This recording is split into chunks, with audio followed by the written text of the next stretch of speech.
जाए। पूछता है कि क़यामत का दिन कब होगा। सो जब आंखें चुंधिया जाएं और चांद गहना जाए और सूरज और चांद जमा कर दिए जाएं, उस दिन इंसान कहेगा कि कहां है भागने की जगह। कहीं नहीं, कोई जाए पना नहीं। उस रोज तुम्हारे परवरदिगार ही के पास तुम्हें जा ठहरना है।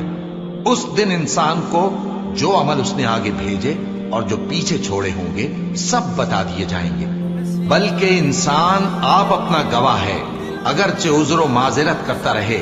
और ए पैगंबर सल्लल्लाहु अलैहि वसल्लम, वही के पढ़ने के लिए अपनी जबान को तेज तेज हरकत ना दिया करो कि इसको जल्द सीख लो। इसका जमा करना और पढ़ाना हमारे जिम्मे है।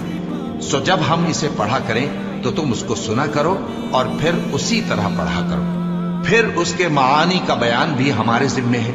मगर लोगों, तुम दुनिया को दोस्त रखते हो